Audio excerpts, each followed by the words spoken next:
start by talking about some advanced geocoding techniques in Maptitude. Maptitude does include a Create a Map wizard, which makes mapping your data or opening existing maps very easy. And I'm going to start by creating a map of my own data.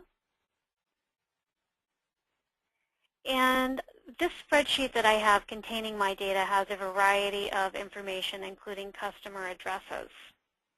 I do want to take note at this point in time that if your data includes coordinates, that the process will be slightly different, and I'll make note of that, and that's just for the first couple of steps of the process. I've identified my sheet that contains my customer information, and Maptitude presents me with the match dialog in the Create a Map wizard that allows me to identify the appropriate fields for each geographic component that Maptitude is looking for. My data file has street addresses as well as a city, a zip code, and a state field. I also have a variety of other information located in this data sheet. My data sheet does have longitude and latitude.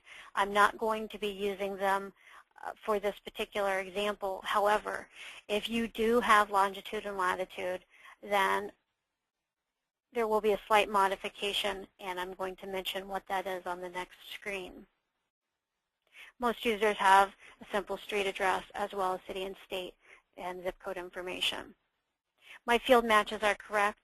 If they weren't, or if I had multiple address fields, I can simply click in the white area under Your Fields to identify the appropriate field. I'm going to go ahead and click Next. For those of you that do have coordinate information, you always want to choose to locate records in your files by coordinates at this point. Again, for the purposes of this illustration, I'm going to assume that coordinate data are not there. So I'm going to locate the records in my file by street address and simply click Finish. When prompted for a location for the records in my file, I'm going to select that, enter a file name, and click Save. Maptitude will then go through each record in my Excel file and attempt to match it using the address information that I confirmed on that match field screen. Of the total records in my file, all but 53 were found. I'm going to go ahead and click OK to dismiss this dialog. The wizard opens the map to the area where my data are located. And the thing that I am most concerned about at this point is finding out more about those 53 records that were not located. The first thing I want to bring your attention to is the display manager on the left side of the screen. In addition to listing the layers on the map, this display manager also lists selection sets. Under Your Data, which is the data that appears as stars on the map, is a selection set named Address Not Found. This is the selection set associated with the 53 addresses that were not located using the wizard. I can open up a data view that looks directly at those records, focuses on those records by right-clicking on Address Not Found and choosing New Data View. This data view is actually tied to the entire layer, and it happens to be set to the selection set Address Not Found. If I chose all records, all 4,800 would show. In this case, I'm looking at only the 53 that were not found. I can see that I'm looking at records 1 through 31 of 53 by looking at the status bar located at the lower left corner of my Maptitude window. The latitude and longitude fields do indeed appear blank, and I have a listing of the particular addresses that were not found. What I'm going to begin by doing is seeing if I can locate more of these addresses. And to do that, I'm going to use the Locate by Address tool, which is accessed either by clicking the tool in the toolbar at the top of your screen, the Locate by Address tool, or by going to the Tools menu, choosing Locate, and then choosing Locate by Address. If you did initially locate coordinate, you would still do this step. This is the starting point, no matter what entry method you choose. If your coordinates were not found, you would simply go with these defaults and click OK. In this case, we have done the locating using the wizard, locating by address. And I want to go over the various points that we will be going through for the next methods in locating those 53 records. The Locate by Address dialog box is comprised of 3 tabs. On the tab that we have active, the Data to Locate tab, we have an option of what records we want to locate. By default, this is set to Address Not Found. You should always confirm that the set that you are locating is a subset of records and not all records. There's no need to relocate the 4,747 records which were successfully found in the prior matching attempt. The address fields have been correctly identified here. I'm going to next go to the Postal Codes tab. On the Postal Codes tab, options for how postal codes are handled are listed. The default, which was used with the wizard, is to use the postal code in the postal code field. That postal code field was the one identified in the Create a Map wizard in the match screen that we looked at the beginning of this session. I've already used this method, so instead of using it again, which won't give me any different results, I'm going to choose the second option. The second option is to use postal codes near the one in the postal code field. What this means is that rather than using the zip code listed for my record, Maptitude will search those zip codes which are geographically near that one for the street address that is listed in the various address components. This is a good method to use in the event that zip codes have been changing and that an address in your file may have a different zip code than that in the street file that's being used to locate the records.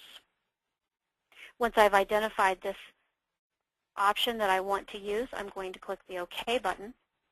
Maptitude will examine the 47 records that were not found previously, 53 records, excuse me, and use the zip codes which are geographically nearby those listed for the original record in order to try and maximize my match results.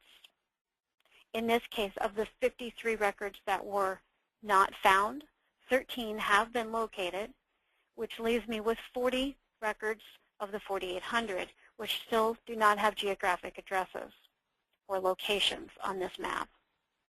I'm going to click OK to dismiss the results dialog box. And I'm going to go back to that Locate by Address once again and see what my other options are. I still want to use this set called Address Not Found, which now has 40 records since I found 13 previously. I've exhausted what I can do by using the postal code, the zip code field.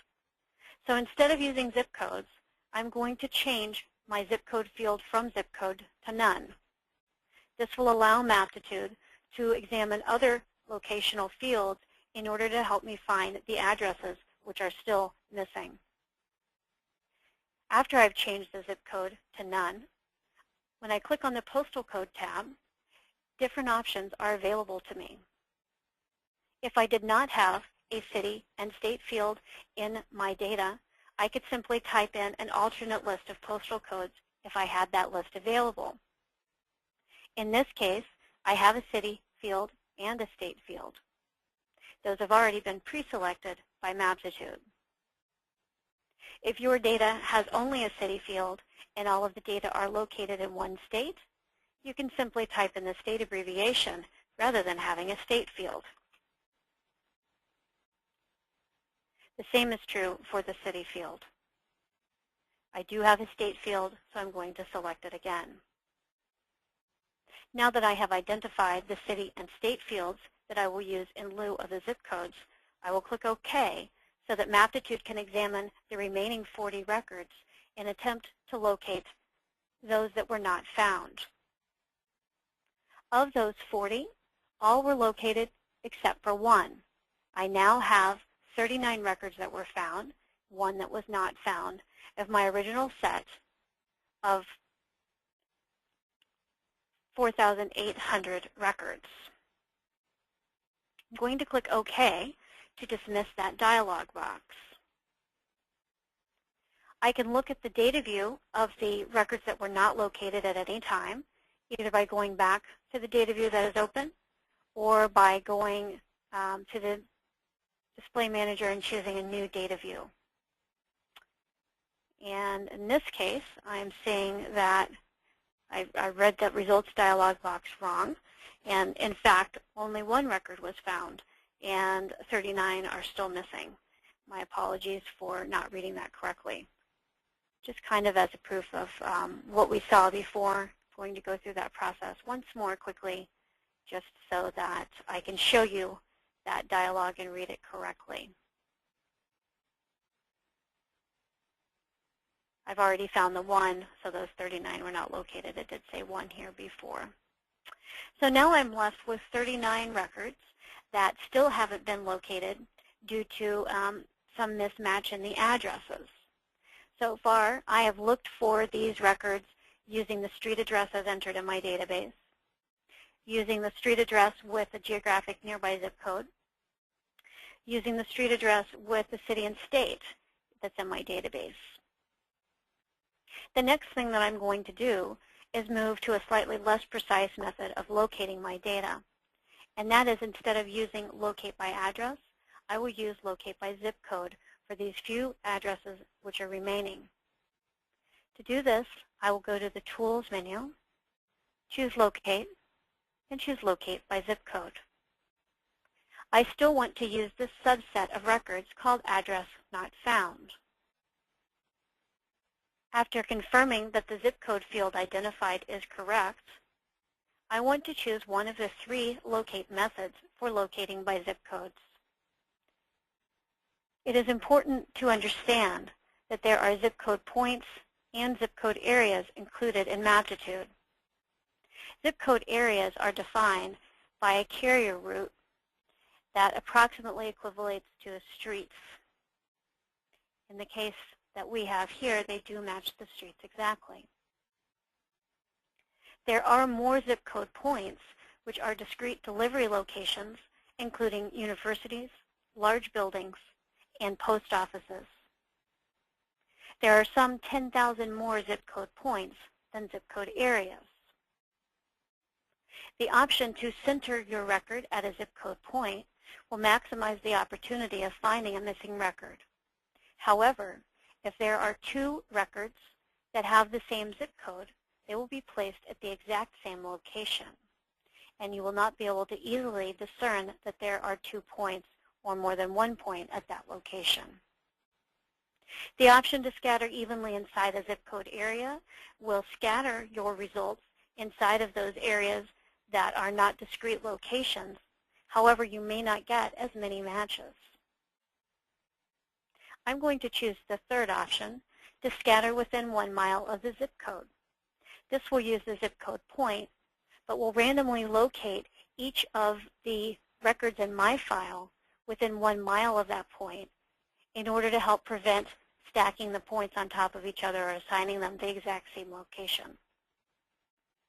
I will click OK, and Maptitude is going to examine my 39 records, and it has found all of them.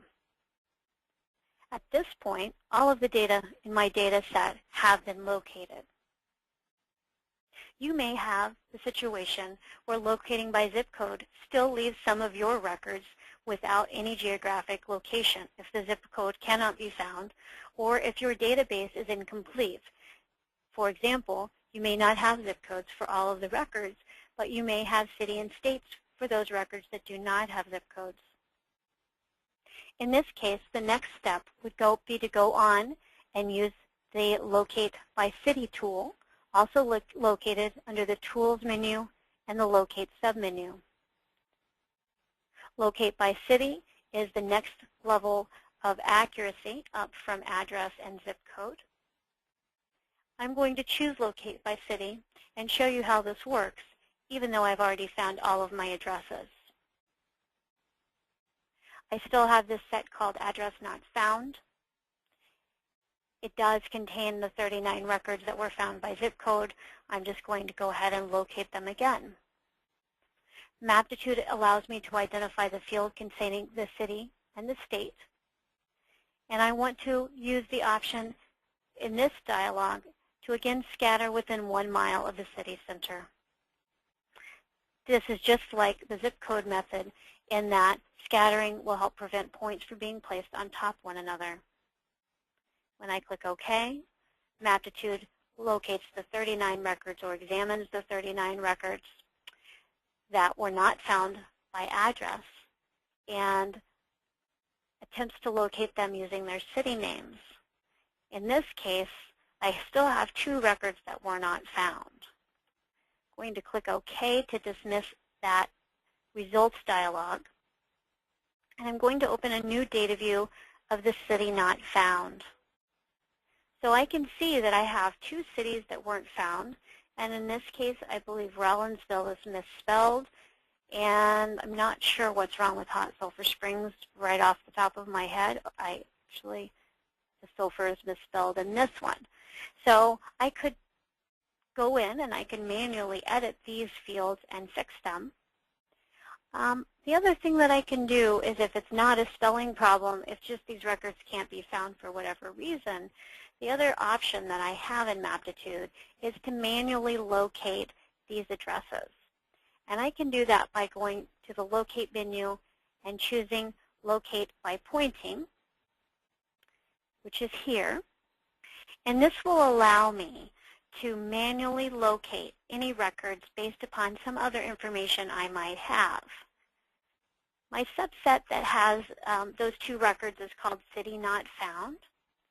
And I'm going to go ahead and select a few more of the fields here so that I can get information displayed on each of my records and differentiate these customers. So after highlighting the fields I want to use and clicking OK, Maptitude opens up a Locate by Data, a Locating Your Data dialog. It's a Locate by Pointing dialog. I only have these 2 customers. I have the 1 customer in Sulphur Springs. So what I'm going to do next is I'm going to use Google Earth to help me locate this customer. And having the address up in Maptitude is a nice help. I have it right next to my Google window so I can see both simultaneously. I'm going to begin by typing in the address as it appears in Maptitude and use the town as it is typed in my database. Oops, Hot Sulphur Springs, Colorado. Okay, and then I'm going to click Search.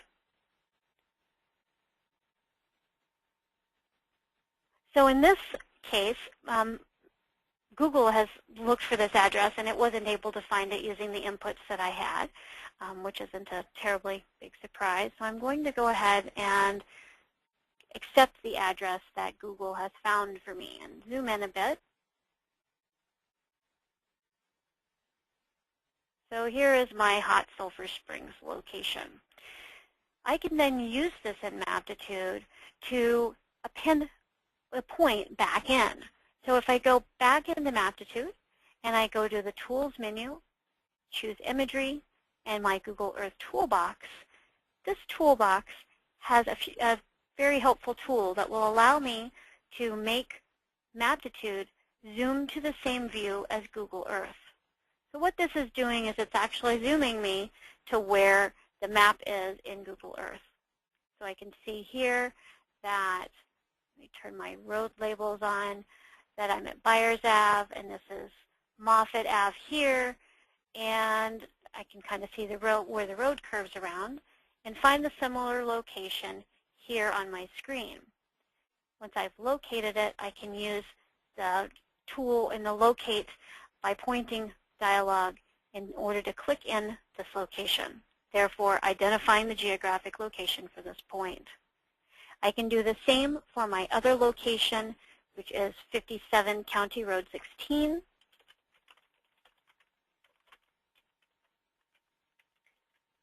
And this time I'm just going to type in the zip code and see if it will find this in Google Earth. So back in Google Earth, here I am with this 57 County Road, and it's actually quite a different address than what I had typed in. This is the County Road 16 is gone, and this is some other place, and I have to decide if I think this is correct. If I do, I can again use this tool in Maptitude to zoom my map to the same location and pin it in. These are the various methods that you would use for your advanced geocoding once you use the Create a Map wizard to locate your data. I'll take a few minutes to answer any questions that you might have before we go ahead and wrap up today. So go ahead and take this time to enter any questions if you have them. And the first question that I have is, what happens if the zip code conflicts with the latitude and longitude of a geographic location? If you already have a record pen mapped, if it already has been given a latitude and longitude, you wouldn't locate using a different method. It doesn't make sense to go over data that's already there. If you do locate data that already has a location, if you use one of the other methods, then you would just be accepting the new location by default. The next question is if Maptitude can reverse geocode, and what's being looked for, I believe in that question, is if you have a coordinate, if you can obtain the address. And Maptitude is not designed to do that. You can see what the name of the street is, but there's no way to identify the specific address associated with that point. The next question we have is, when using locate by zip code scattered within 1 mile, does that randomly place those customers, or does it place them where they're actually located? And the answer to that is that there's no way to know where they're located specifically within the zip code. Zip codes are large areas, and locating by zip code is not specific as locating by addresses. So they are randomly located when using that method.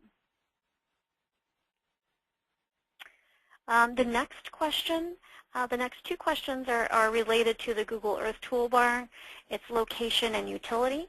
You'll find this under the Tools toolbar, located under Imagery as Google Earth Image Toolbox.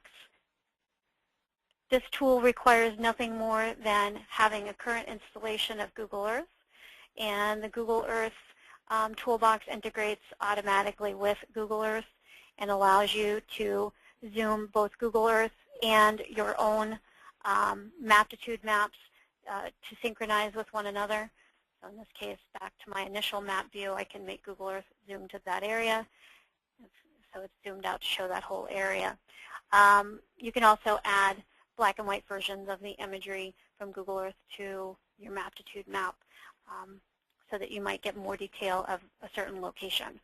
So in this particular example, if I zoom in here to these addresses, then I can capture the imagery that Google Earth has. And again, that will be in black and white, and that's a limitation that Google Earth has restricted on its imagery. So clicking that button allows the imagery to be loaded and allows me to be able to kind of get a satellite overview on my map, which can either be saved or removed. Give you just a minute to enter any additional questions that you might have.